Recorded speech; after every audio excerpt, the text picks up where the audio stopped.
Bonjour tout le monde, j'espère que vous allez bien et bienvenue dans une nouvelle vidéo. مرحبا بكم في هذا الفيديو الجديد اللي راح يكون خصيصا لتلاميذ السنة الخامسة ابتدائي في مادة اللغة الفرنسية. طبعا ما عليكم غير إحضار ورقة وقلم باش نقدروا نفهموا مع بعض النص والأسئلة المقترحة. نبدأ على بركة الله بقراءة النص معا. Au musée national Cirta. Au musée national Cirta. في المتحف الوطني Cirta. Aujourd'hui, nous allons en bus visiter le musée national Cirta. Aujourd'hui, اليوم, nous allons نذهب en bus بالحافلة visiter le musée national Cirta. لزيارة المتحف الوطني Cirta. نقطة. هنا خصنا نحترموا علامة التوقف، علامة التعجب، علامة الاستفهام وحتى الفواصل، لأنها فعلا ستساعدنا كثيرا في فهم النص أكثر فأكثر. يعني il faut bien respecter la ponctuation. نكمل قراءة النص. Il se trouve à Constantine. Il هاد لو برونون هذا ضمير هو راه يعود على المتحف الوطني، يعني لتفادي التكرار استخدمنا il يعني pour éviter la répétition. il يعني هو المتحف الوطني هو il se trouve à Constantine هو يوجد في قسنطينة.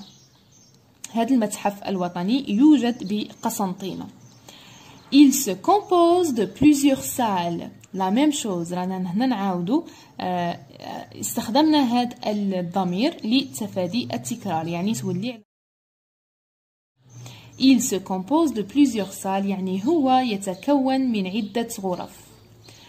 Dans la salle des peintres et des sculpteurs, dans la salle des peintres et des sculpteurs, nous trouvons de beaux tableaux et des statues. Dans la salle des peintres et des sculpteurs يعني في غرفة الرسامين والنحاتين، يعني اللي ينحتوا هذا c'est un art، يعني فن النحت، يعني ينحتوا تماثيل إلى ما غير ذلك. يعني في غرفة الرسامين والنحاتين nous trouvons de beaux tableaux et des statues. نجد لوحات وتماثيل جميلة. Il y a aussi de super mosaïques et des objets anciens. نجد كذلك فسيفساء رائعة وأشياء وتماثيل قديمة. هذا هو النص تاعنا، إن شاء الله نكونوا فهمنا النص. نروحوا نشوفوا tout de suite les questions الأسئلة ونشوفوا الإجابة عنها بعد فهمنا للنص. كنت قلت لكم في الفيديو بريسيدونت في الفيديو السابق السؤال الأول والثاني غالبا حتى الثاني يكون بخصوص فهمنا للنص. C'est une question de compréhension، يعني compréhension de l'écrit. دائما بعد فهمكم للنص الأسئلة الأولى ستكون سهلة للإجابة إن توصلتم بفهم النص جيدا. Recopie la bonne réponse. اختر الإجابة الصحيحة. Recopie la bonne réponse. Dans le texte, on parle du musée national. Dans le texte, on parle du musée national des beaux-arts, Cirta, Zabana. في النص نتحدث عن المتحف الوطني des beaux-arts للفنون الجميلة Cirta أو زبانة. يعني عن ماذا تحدثنا في هذا النص؟ كنت قلتها مرارا وتكرارا. au musée national Cirta. ها هي الإجابة Cirta. وحتى في النص بعد قراءتنا للنص aujourd'hui اليوم سنذهب nous allons en bus بالحافلة visiter le musée national Cirta. ها هي الإجابة Cirta. يعني الإجابة الصحيحة هي الخيار الثاني. On parle du musée national Cirta. جو في écrire يعني بعد فهمكم للنص ستتمكنون من الإجابة بسهولة. السؤال الثاني: que trouvons-nous dans la salle des peintres et des sculpteurs? Que trouvons-nous dans la salle des peintres et des sculpteurs? ماذا نجد في غرفة الرسامين والنحاتين؟ ماذا نجد في غرفة الرسامين والنحاتين؟ كي نوليو للنص: dans la salle des peintres et des sculpteurs nous trouvons نجد de beaux tableaux et des statues. ها هي الإجابة. نجد nous trouvons de beaux tableaux et des statues.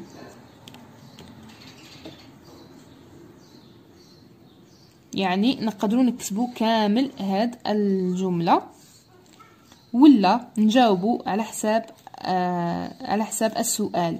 nous trouvons dans la salle des peintres. هنا غير هادي نقلبوا السوجي مع le verbe. nous trouvons dans la salle des peintres et des sculpteurs de beaux tableaux et des statues. ولا dans la salle des peintres et des sculpteurs nous trouvons de beaux tableaux et des statues. نفس الإجابة. السؤال الثالث يعني هنا خليت لكم نتوما تكتبوا باش ما نضيعوش الوقت، نروح نحلوا مع بعض باش نقدروا نحلوا مع بعض الوضعية الإدماجية. relève du texte un moyen de transport. relève du texte un moyen de transport. استخرج من النص وسيلة تنقل. وسيلة تنقل من النص. بعد دراستنا للنص، بعد ما قرينا النص،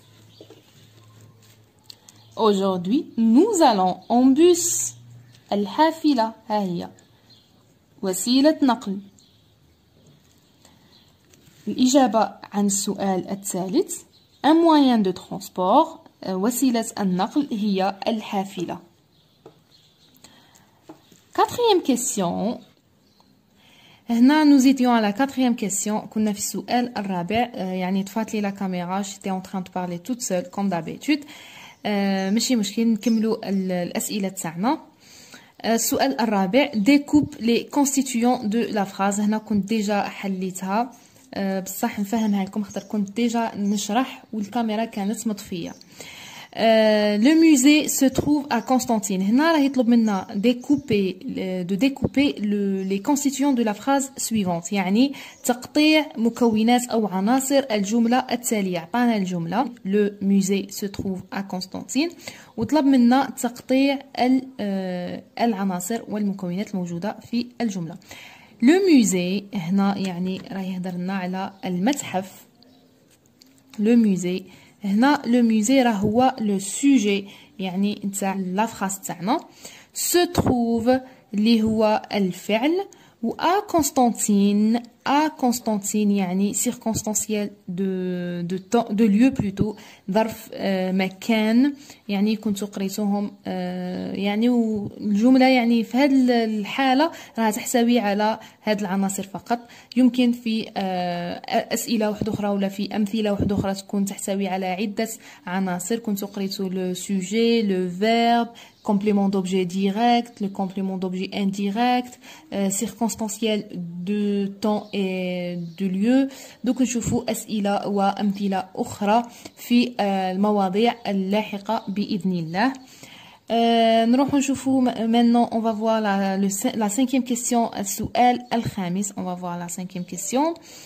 écris correctement les verbes. écris correctement les verbes. Il choisit le musée des beaux-arts pour le visiter. هنا راه يطلب منا كتابة الأفعال بطريقة صحيحة، يعني يطلب منا تصريف الفعل. Il choisit le musée des beaux-arts pour le visiter. هو اختار، هو اختار يعني راها في الماضي اختار au passé simple le musée des beaux-arts pour le visiter يعني متحف الفنون الجميلة لزيارتها. les élèves هنا il choisit يعني هاد le verbe c'est le verbe choisir. choisir le verbe choisir. تصريف le verbe choisir في الباسي في الباسي simple يعني في الماضي. نقولوا je choisis, tu choisis, il choisit, il. في البلوريال هنا راها في الجمع les élèves هم تصريف il choisir.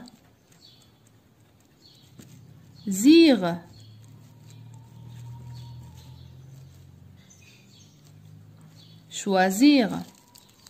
Ils choisirent le musée des beaux-arts pour le visiter. يعني هم. tu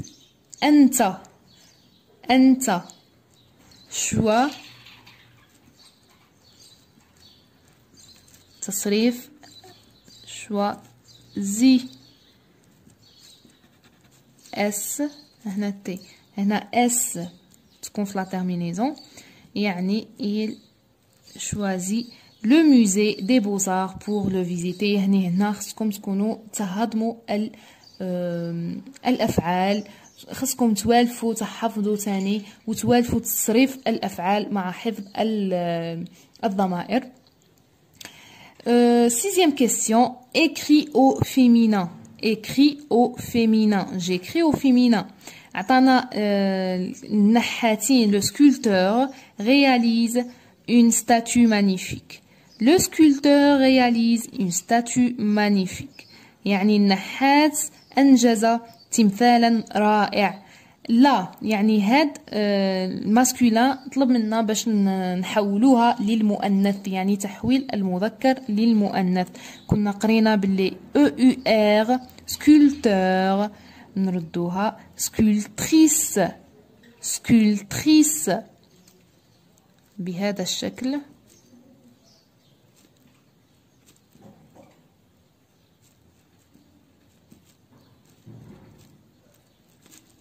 sculpteur, la sculptrice réalise une statue magnifique.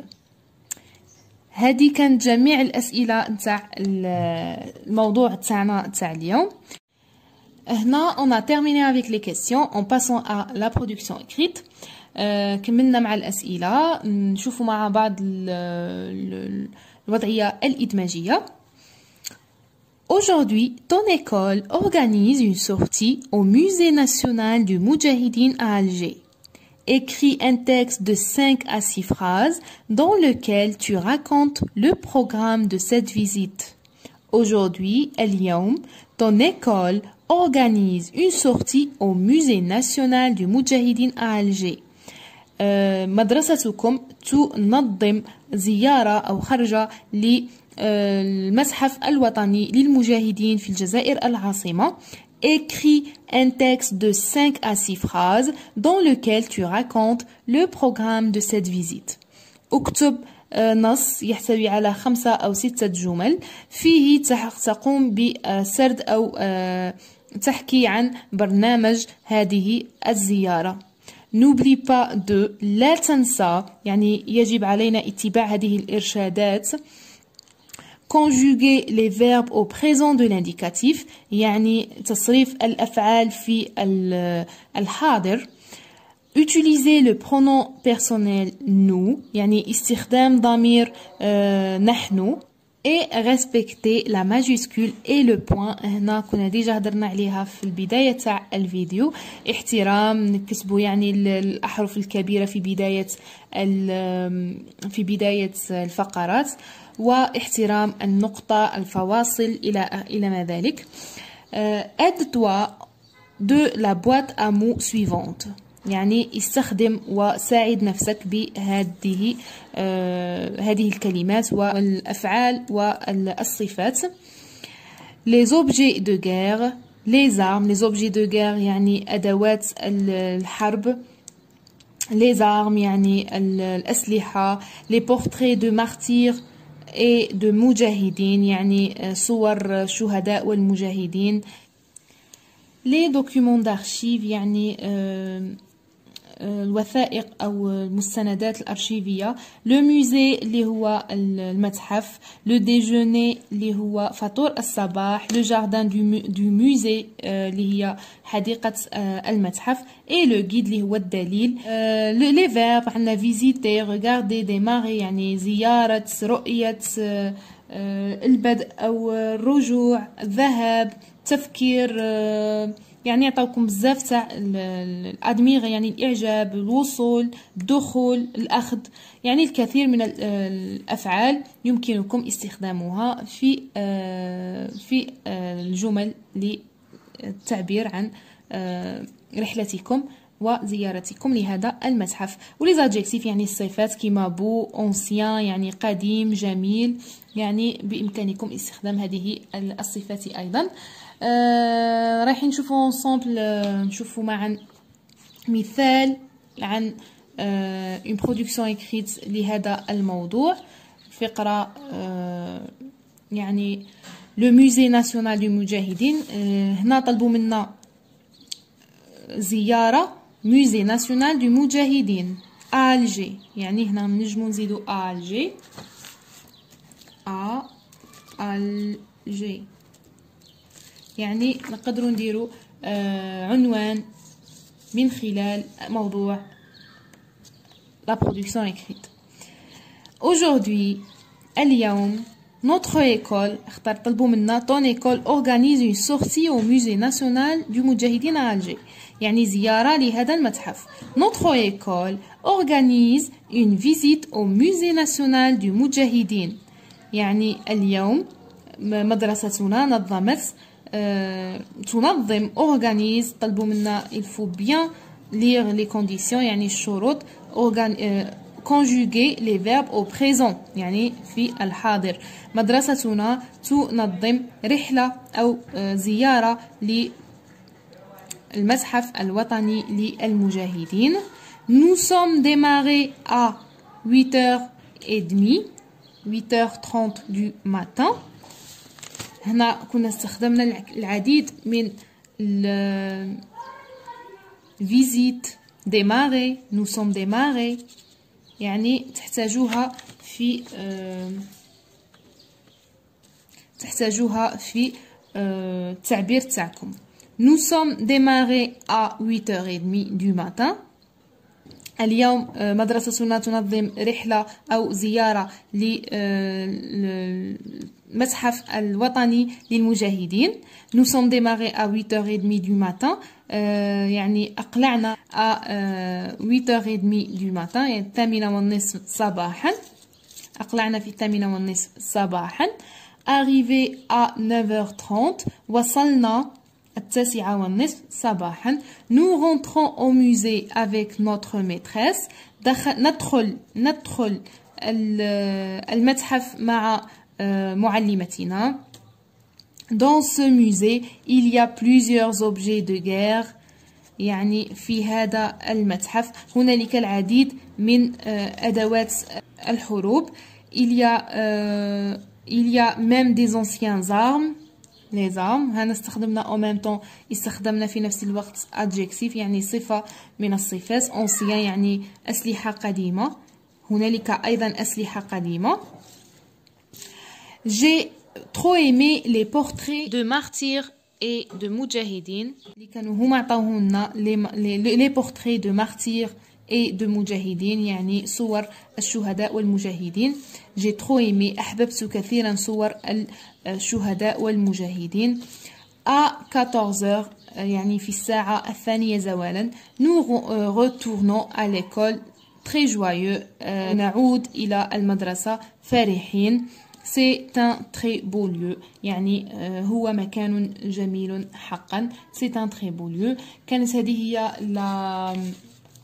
لا سوليوشن تاع لو سوجي تاعنا اللي كان او موزي ناسيونال، يعني في المتحف الوطني. نتلاقاو في فيديو آخر أين سنرى العديد من المواضيع المقترحة لشهادة التعليم الابتدائي.